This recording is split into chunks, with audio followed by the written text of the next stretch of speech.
Hey, what's up guys? Welcome to the vlog. So this is vlog number 1 for ASAP, Atomic Speed and Performance Garage. So basically what this is, it's a how-to slash vlog for guys that are big hot rodders or like to watch builds. Kind of my idea towards this vlog in general is to make it to where we help a lot of guys out. I like to help people, I like to make videos. Over the next several videos, what my dad and I are gonna do,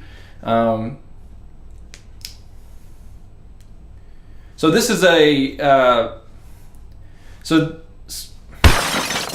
I wanted to make a documentary following us and trials, errors, issues that we had building a hot rod.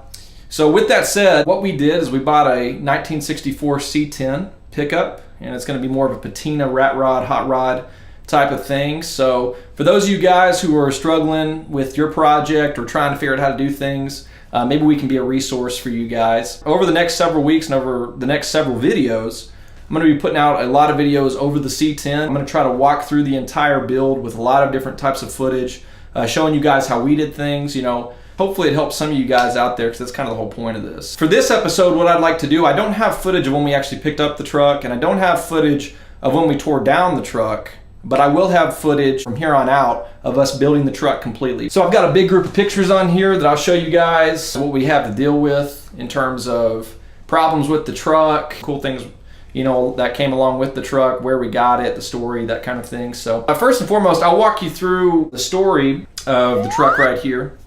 Okay, so we found the truck on Craigslist for $2,500 in Clovis, New Mexico.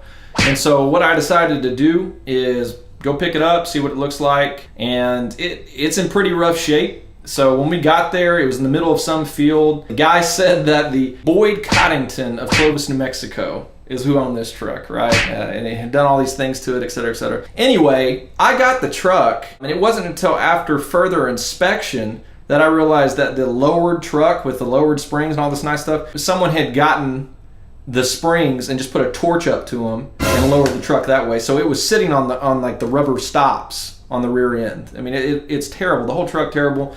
And I'm going to show you more pictures here in a minute of some of the issues that we've already found with the truck. But anyway, I started looking over the truck when I got there, and I pulled up the carpet and I saw, you know, there was some pretty major rust. So I asked him to knock $350 off of it. So we walked away $2,150. So we walked away with the truck for $2,150. Now, the other part of this story is that when we were loading it up in the middle of this like random field in Clovis, New Mexico, the winch got stuck, it got jammed, and then it started just raining, just pouring down rain. You know, we're sitting there trying to get it up. We're in somebody's random field, and there's a gate, they're gonna lock it. It was just a nightmare. And on top of that, I don't know why this didn't occur to us, we needed to measure the truck side to side. So when we tried to load the truck, the truck was too wide for the trailer. So we had to figure out, okay, on top of a jammed winch in the rain, we had to figure out how to get the truck onto the trailer because the guy's gone. He's not willing to help us.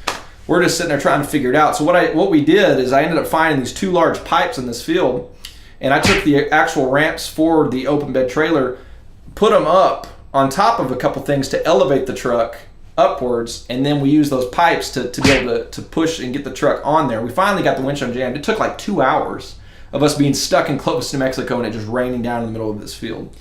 Anyway, so we paid the $2,150 for it, and I'll go ahead, I'm going to show you guys some of the pictures that we've got to deal with here. All right, so here it is. This is the truck right here. As you can see, this was the issue we're running into. You can see where the door is literally hitting the trailer right there. It's awful. Another thing to note, look, someone had put a winch at the top. I don't know if you can see it very well, and it ruined this aftermarket bumper. Ruined it. I'm really not sure how to fix it. And then right here you can see there's some pretty bad rust around this area. It's pretty, I mean, it's pretty awful. It's pretty pitted. And it got up into the floorboard as well. This is the back of the truck. As you can see, all the wood's rotted out.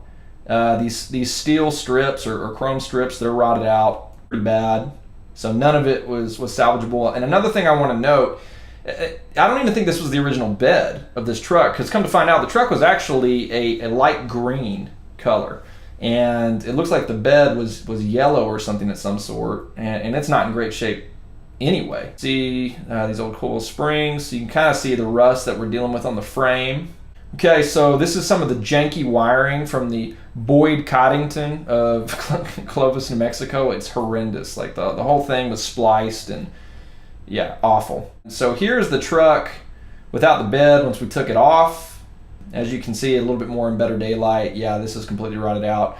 We've got some ideas for what we're going to do. I really don't know if we're going to go wood yet or a type of metal. I've also seen some guys take a 70s style steel bed and cut it to fit back here. We might do something like that. Okay, so getting back here, you can see that somebody jacked this up too, right here, this part of the frame. Someone had taken a winch and tried to pull it or something. Anyway, they messed that up. Frame's pretty good. They also welded some stuff, which you can't really see on here very well. That's pretty bad. Rotted out back here, rotted out back there. This is actually daylight in the corner of the cab, so it's pretty bad. The kick panel is also rusted out really, really bad. Actually, the seat's not terrible, but it has to be recovered. They had jacked this up right where the stereo is. Someone had just shoved a bunch of screwdrivers in there and bent all the dash up to try to make this aftermarket stereo fit. It looks awful. They did a terrible job. And that's inside the steering column. Before we would tear everything apart, we decided to put a dummy motor in it because we wanted to make sure that the V8, we want to put a V8 in this truck. It originally had a straight 6. We wanted to put a V8 in it, so what we decided to do is we made sure the motor mounts were right, and they're right for a V8. I guess it could have had a 283 in it. And so we decided to go ahead and mock up before we started tearing everything apart, because what we don't want to do is get everything back and realize that, oh, this isn't going to work. Okay, so what I decided to do on this is just some aluminum, and I think it ended up looking pretty cool. But what I decided to do was I cut it to fit and make a patch over the rust hole. See the green back here. This is actually the original color, right? So it looks nothing like it over here. So I'm trying to figure out exactly what I'm going to do. I don't know if I'm just going to lightly sand it to get it back to maybe that green patina. I don't know. And the bed's yellow, so it's going to be, I'm really not sure how to make that look right. Or just clear it just the way it is. I'm not sure yet. Okay, so with the front off, this is what the frame looks like. It's pretty rusted out. Someone also put a hook on here and tried to pull it from where the radiator was, and also jacked this up as well. So they just screwed everything up by jacking with it. Everything else looks stock though. Okay, so here's an example of the spring right there. You can see it. They put a torch on it to lower it. And again, the truck had a cool stance when I saw it. That's why I liked it. But they just did a terrible job. Just halfway did everything. It's got a very, very short 3 on the tree. I'd never actually seen one that short before. I was expecting to see like a longer Saginaw in there. But it is like seriously like that wide. It's very, very short. So we just left the bell housing in there for right then. We took the cab off. Now how we got this cab off, we used some 4x4s to hold it up on jack stands, and then we just simply rolled the frame out from under it. Okay, and that's the bed. So a couple things that I'm planning to do as of right now. Planning to clean up the frame. I don't know if we want to just, grind it up and paint it. It's one of those things where you give a mouse a cookie.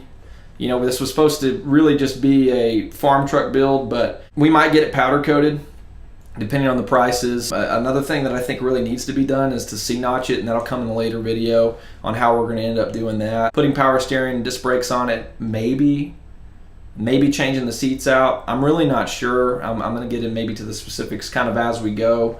But I definitely want to get it cleaned up. We're going to use the cab unless it's absolutely not salvageable. I'm going to try to do some rust repair. I've never done it before. I've heard guys hate it. They absolutely think it's the worst thing ever. And like I said, please tune in. I'm going to try to make sure that I put up a vid every week of the processes that we're going through. I'm going to cover as much as I can. And if any of you guys have any questions in terms of how we're doing stuff, feel free to ask. I'll try my best to get to you and answer it. But like I said, as of right now, it's going to kind of be a complete rebuild. We're going to build the motor. I'm going to try to put up a video on us building the engine, us installing everything, doing everything, especially if we're going to do some rear end work as well. We may convert to a 5-on-5, and so I'll show you guys how we're going to do that. I know that there's some eccentric parts on this truck, and we'll show you, not just the good stuff, but all the headaches that we go through. And again, do I think this truck's going to be perfect? No. But I hope this is a good resource for you guys, because some of these things I really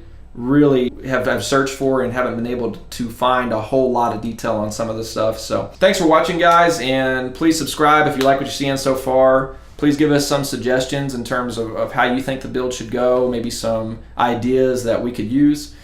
And yeah, I hope this is a good resource for you guys. See you next week.